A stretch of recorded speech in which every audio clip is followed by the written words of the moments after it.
Bom dia, ouvintes da Rádio Campo Maior, especialmente aos servidores municipais. Estamos iniciando mais uma edição do programa Sindicato em Destaque. Hoje, 22 de agosto, o programa será apresentado por mim, Edileia Melo. E nesse momento eu gostaria de cumprimentar o assessor de mídia do Sindicec, o Pedro Igor, e cumprimentar também o técnico, o Bandeira, que nesse momento está nos assessorando também. E daqui a pouco este programa estará em todas as mídias sociais. Para hoje nós vamos apresentar as seguintes manchetes. Vamos conferir os deputados que votaram a favor do congelamento dos salários dos servidores. 62 senadores afirmaram votar no relatório do Fundeb de Flávio Arnes, rejeitando emendas e destaques. Senado aprova PL 1581 de 2020, que trata dos precatórios do Fundef. Teremos as nossas notícias sindicais. Grana para banqueiro e granada para servidor público. O Brasil foi abalado com a divulgação da reunião ministerial do dia 22 de abril. Entre as aberrações tratadas, um fato que chamou a atenção foi a frase dita pelo ministro Paulo Guedes da Economia. Ele falou: "Nós já botamos a granada no bolso do inimigo". A bomba se refere ao congelamento salarial por 18 meses, ou seja, até janeiro de 2022. Bastando dizer que o Ministério da Economia calcula com o congelamento de salário da carreira dos servidores, não realização de concurso por 18 meses, resultará numa economia de cerca de 130 bilhões, enquanto a ajuda será de 125 bilhões de reais. Ou seja, quem vai financiar a ajuda aos estados e municípios são os servidores públicos e ainda sobram 5 bilhões. Cerca de um mês antes da citada reunião, o Banco Central anunciou 1 trilhão e 200 milhões em recursos para bancos. O governo tenta enganar a população com o engodo que o serviço público, além de caro, pouco eficiente. Nesta empreitada entra empresários, banqueiros, capital financeiro e lobistas fazendo marketing com apoio da maioria da grande mídia brasileira para vender a imagem pejorativa do servidor público como marajá, classe privilegiada, etc. Sem uma análise crítica da real situação, como por exemplo, será que o governo está garantindo os insumos para um bom atendimento ao público? E quanto à formação continuada dos servidores em serviço, além de plano de cargos e carreira e remuneração? Mais uma vez, o governo tenta ludibriar a população, a exemplo do que ocorreu no passado recente, por ocasião da emenda constitucional do teto dos gastos públicos, a 95/2016. Reforma da consolidação das leis do trabalho, CLT, pela Lei 13.467/2017, Lei da Liberdade Econômica 13.874/2019 e Reforma da Previdência, a 103 de 2019. No artigo 37, inciso 10 da Constituição Federal de 88, prevê o direito ao reajuste anual de salário para reposição de perdas inflacionárias. Não se trata de aumento, apenas de repor perdas. Para ajudar estados e municípios com 130 bilhões, possibilitando assim garantir a continuidade dos serviços públicos essenciais, o governo congela salário de servidores por 18 meses e libera 1 trilhão e 200 milhões em recursos para bancos. Parafraseando Maquiavel, aos amigos os favores, aos inimigos a lei. Ou seja, aos banqueiros, que é o capital financeiro, as benesses do governo, e aos servidores, o serviço público, congelamento de salários e precarização.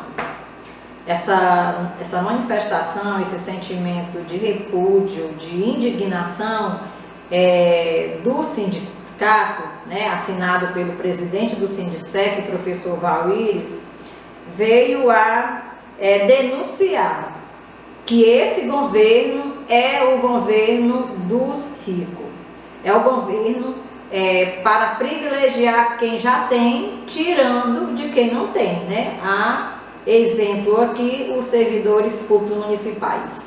É um governo que não gosta da classe trabalhadora, é um governo que odeia, pela prática que a gente assiste, pelas leis que estão sendo aprovadas, né? Inclusive com o apoio de muitos deputados, né? Infelizmente, a gente sente que é um governo que odeia sim o serviço público, que odeia sim servidores públicos, né? Como um todo, nas 3 esferas: municipal, estadual e federal.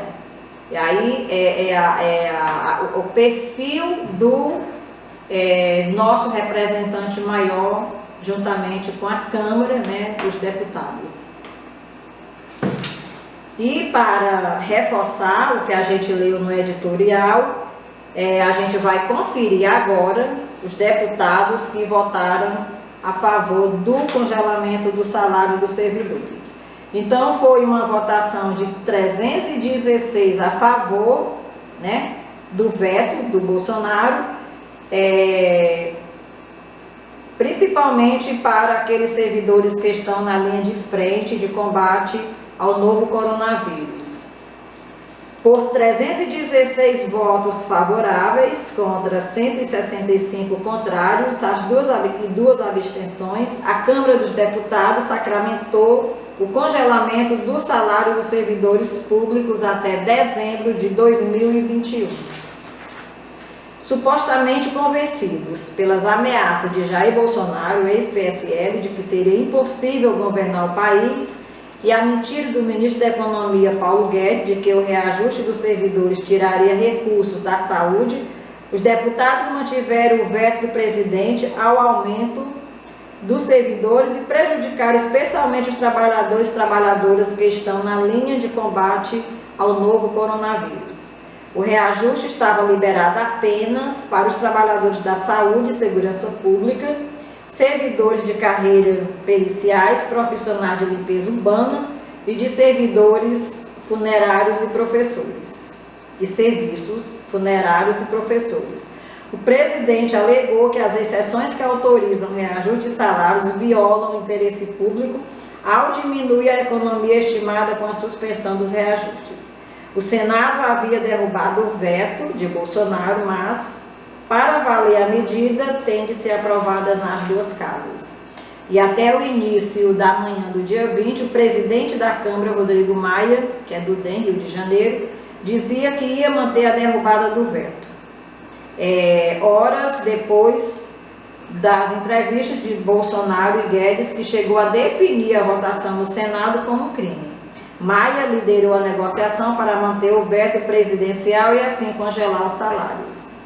A Confederação dos Trabalhadores no Serviço Público Federal, Federação dos Trabalhadores no Serviço Público, divulgou a nota criticando a manutenção do veto de Bolsonaro ao aumento de salário dos servidores e ressaltou o papel de deputados da bancada de oposição que fez de tudo para derrubar o veto e com isso autorizar os reajustes nos salários. Muitos parlamentares falaram sobre o governo ser diligente em sacrificar servidores e ceder a benesses dos bancos, diz trecho da nota, citando a intervenção do deputado federal Rogério Correia, do PT.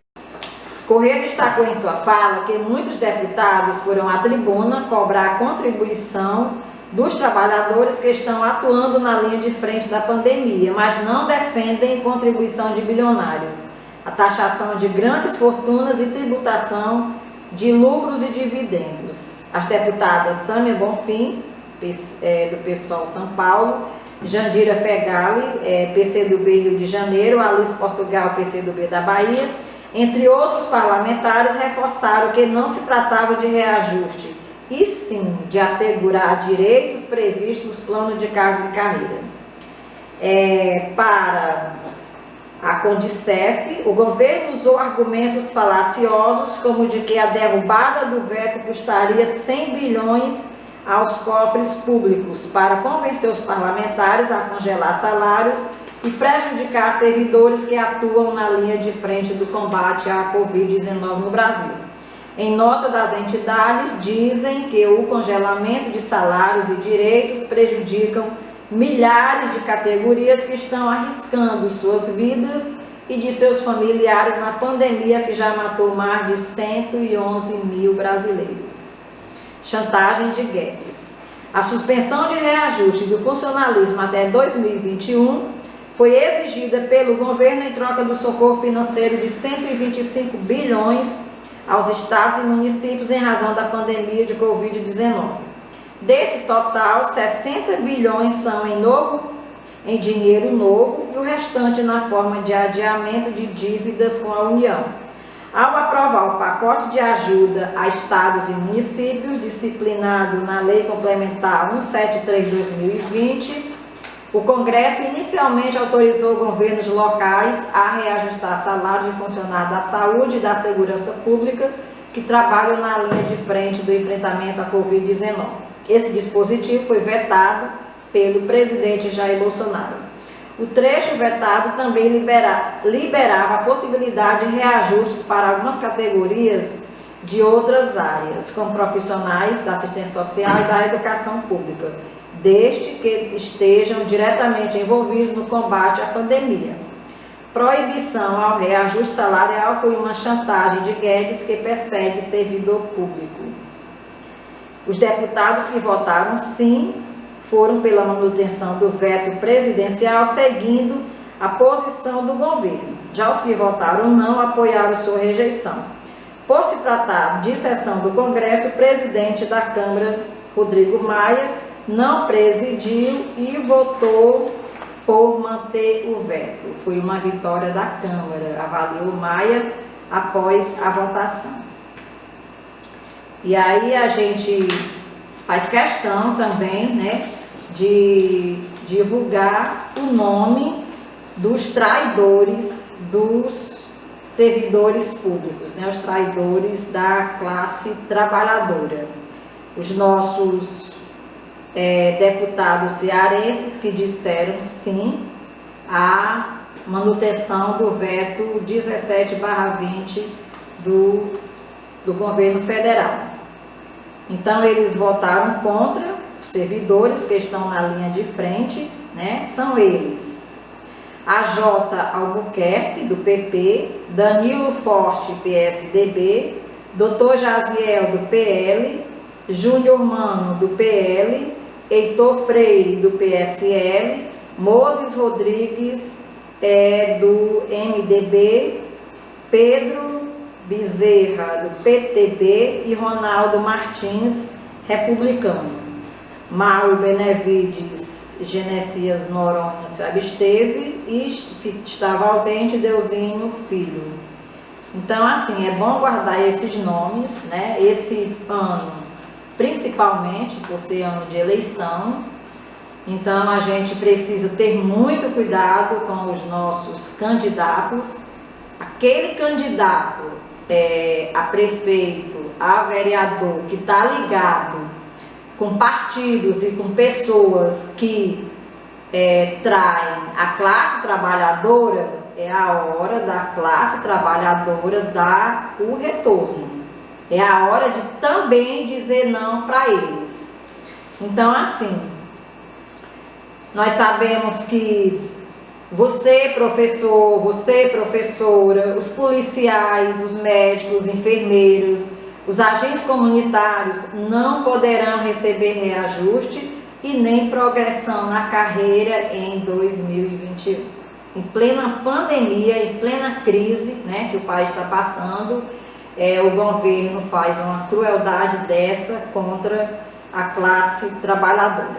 E a gente sabe que quem votou sim, votou contra você educador, contra você profissional da saúde, da segurança e de tantas outras áreas, né? Enquanto isso, os super ricos, né, os sonegadores, eles continuam sem ser cobrados, sem ser taxados. Ou seja, na hora de desqualificar o servidor público, é chamado de marajá, né? Eles são custos para o país, são custos para o município, para o estado, mas na hora de pegar dinheiro vai tirar de quem? Exatamente de quem não tem, né? Que são os trabalhadores, que são servidores públicos. Servidores públicos municipais, estaduais e servidores públicos federais. Então a gente vai reforçar mais uma vez e dizer quais foram os partidos que votaram contra os trabalhadores. Vamos memorizar essas siglas para a gente dar um não, um basta para quem é traidor, para quem realmente não ajuda a classe que produz a riqueza desse país, que é a classe trabalhadora. Então, os partidos que votaram contra os trabalhadores: o PSL, PL, PP, MDB, PSD, Republicano, PSDB, o DEM, Solidariedade, PROS, PTB, Podemos, PSC, Cidadania, Novo, Avante, Patriota e o PV. E os partidos que votaram em defesa dos trabalhadores: o PT, PSB, PDT, PSOL, PCdoB e a Rede. Vamos mostrar para a classe política que o povo sim tem memória. Eles apostam muito na falta de memória do povo, mas a gente sabe que nas últimas eleições, né, o povo tem dado a resposta bem direitinho.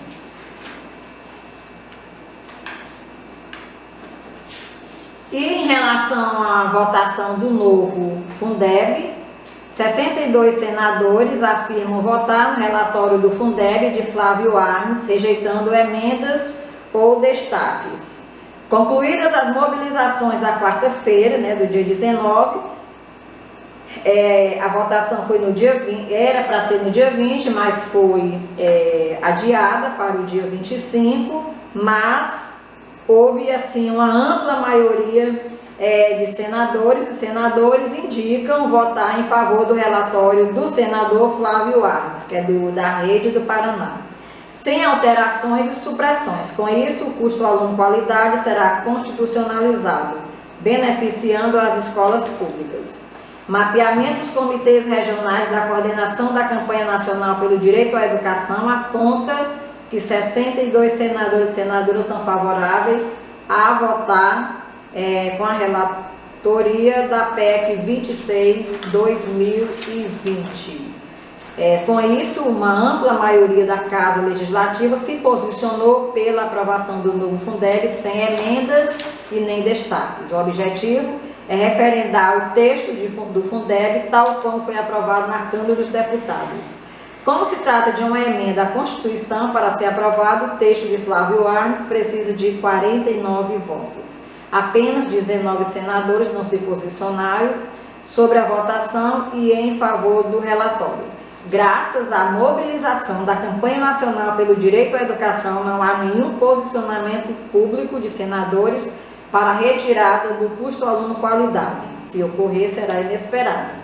O senador Wellington Fagundes, do PL Mato Grosso, havia feito emenda para a supressão do custo aluno qualidade, a PEC 26/2020, mas, após diálogo com a coordenação da campanha com o comitê da rede, com a deputada Rosa Neide, do PT de Mato Grosso, Fagundes retirou a emenda e declarou voto ao texto original da PEC.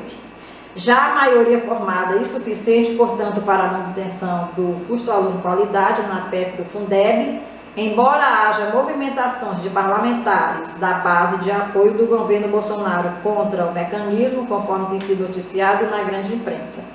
O senador Tássio Gereissati, do PSDB Ceará, também retirou uma emenda à PEC que tratava de uso de recursos do Fundeb para aposentadorias. Em seguida, declarou que o Senado trabalha para uma aprovação definitiva do novo Fundeb. Flávio Arnes tem atuado em defesa do custo aluno qualidade como instrumento para a consagração do direito à educação básica pública no Brasil. O senador produziu cartilhas explicativas e divulgou a nota técnica do custo aluno qualidade produzido pela Campanha Nacional pelo Direito à Educação. Os dois documentos têm circulado nos gabinetes do Senado Federal com ampla aderência. Então, nós temos aqui apoios nacionais e internacionais ao novo Fundeb, para que ele seja aprovado na íntegra, sem destaques e sem emendas. Então, nós vamos divulgar aqui alguns apoios, como, por exemplo, Fátima Bezerra, que é a governadora do Rio Grande do Norte, em posição que reflete carta de 20 governadores, Associação Nacional do Ministério Público de Contas, Anistia Internacional, Associação Brasileira de Juristas pela Democracia, Associação Nacional de Pós-Graduação e Pesquisa em Educação, Associação Nacional de Política e Administração da Educação, Associação Nacional dos Ministros e Conselheiros Substitutos dos Tribunais de Contas, Associação Nacional dos Auditores de Controle Externo dos Tribunais de Contas do Brasil, Centro de Cultura Luiz Freire, Centro de Estudo de Direito Econômico e Social, Centro de Defesa da Criança e do Adolescente, Universidade Federal do Rio Grande do Norte, Confederação Nacional dos Trabalhadores em Educação, a CNTE, Comitê Técnico da Educação do Instituto Rui Barbosa, Conselho Nacional de Procuradores Gerais de Contas, Confederação Nacional dos Trabalhadores e Estabelecimento de Ensino, a Comissão Pastoral da Terra, Associação Nacional de Pesquisa em Financiamento da Educação, o Fórum Nacional de Prevenção e Erradicação do Trabalho Infantil, Movimento Interfóruns de Educação Infantil do Brasil, Movimento dos Trabalhadores Rurais Sem Terra, o MST, e também a Frente de Evangélicos pelo Estado de Direito, Evangélicas pela Igualdade de Gênero, Paz, Esperança Brasil, Resistência Reformada, Rede Miqueias Brasil, Plataforma Intercessões e Centro Evangélico Brasileiro Ecumênico de Pastoral. Temos também a Rede Nacional de Bibliotecas Comunitárias, a União Brasileira de Estudantes Secundaristas e a UES, Universidade Estadual do Ceará, a UFC, Universidade Federal do Ceará, a União Nacional dos Conselhos Municipais da Educação, a UNDIME, a União Nacional dos Dirigentes Municipais da Educação, a União Nacional dos Estudantes, Campanha Nacional pelo Direito à Educação. Então é assim, não são apenas os professores, não são apenas as pessoas que estão diretamente ligadas à educação, mas tem várias associações, vários movimentos que não são educacional e nem sindical, porque compreendem que a educação é um dos principais pilares de uma sociedade. O povo é educado, com certeza a nossa sociedade seria muito mais desenvolvida, tinha muito mais progresso, A educação no país é um pilar importante e que os governos precisam saber disso, porque parece que não sabem, e o cidadão, a cidadã, nós, como sociedade civil como um todo, precisamos acompanhar essa votação, que está prevista para o dia 25, terça-feira, não aconteceu no dia 20, Tem aqui um recadinho da própria autora, a professora Dorinha, onde ela diz que, em virtude da análise dos vetos presidenciais na sessão do Congresso Nacional, o novo Fundeb retornará à pauta do Senado na próxima terça-feira, dia 25, às 16 horas. Vamos acompanhar e lutar pelo novo Fundeb aprovado na íntegra, em conformidade com o relatório da deputada professora Dorinha, tornando o principal fundo de financiamento da educação básica permanente na Constituição, com mais recursos para escolas e creches, com valorização dos profissionais da educação e com redução de desigualdade. Nós não podemos dormir em berço esplêndido, né? Sabemos também que só funciona através da pressão. E como último assunto, nós temos aqui, o Senado aprova a PL 1581 de 2020, que trata dos precatórios do Fundef. Essa votação foi no dia 18.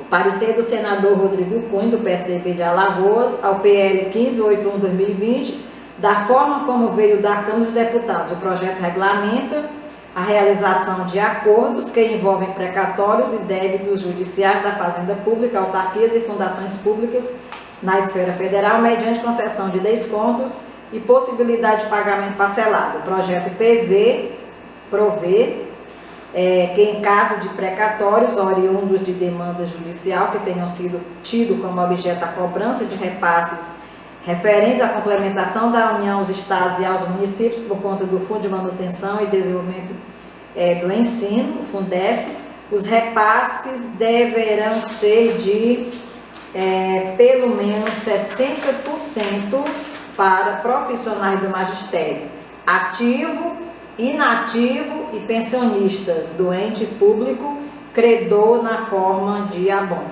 No entendimento do Movimento Sindical de Defesa dos Professores, o projeto de lei que agora vai para a sanção do Presidente da República ajuda a consolidar o entendimento de que 60% do precatório do Fundef devem ir para os professores. Caberá, se sancionado, a cada governo estadual e municipal definir a melhor estratégia para cada caso. Ampla, a proposição geral coloca que os recursos obtidos com os descontos poderão ser destinados ao enfrentamento da pandemia. Os valores a serem pagos poderão ser feitos em até 8 parcelas anuais sucessivas, se houver título executivo judicial transitado em julgado, e em até 12 vezes, se não houver título executivo judicial transitado em julgado. O relator manteve o pedido feito pelo Ministério da Economia. A Câmara dos Deputados estabeleceu em seu texto do PL 1581 de 2020 a previsão para que os valores a serem pagos não ultrapassem o teto orçamentário. O parecer também conta com um dispositivo que determina que, em caso de acordo feito antes do trânsito em julgado, o pagamento do valor precatório em questão seja feito somente no exercício fiscal seguinte. Então é assim, ó, notícia boa, né? Vamos esperar aqui o governo esperar agora pela sanção do presidencial, é isso? E como notícia sindical, a direção do Sindicec enviou para o prefeito essa semana um ofício solicitando que a implantação de 1/3 da jornada de trabalho dos professores. Nós sabemos que isso é lei, né? É lei, mas que infelizmente que Xiramubim não implantou ainda 1/3, mas uma vez o sindicato está perseguindo o cumprimento dessa lei. A exemplo dos prefeitos anteriores, que também não fizeram isso, e a gente sabe que esse ano é o último ano de mandato do Clébio, né? Mas ainda dá para fazer, se quiser cumprir a lei a favor dos professores, né? Dá tempo, pode fazer isso, porque lei não é para ser cumprida apenas para tirar direito. Na hora de tirar direito e prejudicar os trabalhadores, eu tenho que cumprir a lei, pois na hora de favorecer os trabalhadores também vamos cumprir a lei. E esse direito ele está amparado tanto pela LDB como pela lei do piso dos professores. E lembrando aqui, né, mais uma vez, que a sede do sindicato está fechada nesse período e que está sendo, a gente está funcionando através do WhatsApp. Se precisar de uma guia, se precisar se filiar, se tiver alguma denúncia para fazer, né, alguma solicitação, então nós estamos funcionando através do WhatsApp 9730 23 33 13. E a gente está obedecendo os decretos do governo do estado, vamos fazer a nossa parte, né? Por você e pelos outros, vamos nos cuidar. E com esse apelo a gente encerra mais uma edição do programa Sindicato em Destaque, desde já lhe agradecendo e também já lhe convidando para nos assistir no próximo sábado. Um abraço a todos e a todas e até lá. Fique em casa.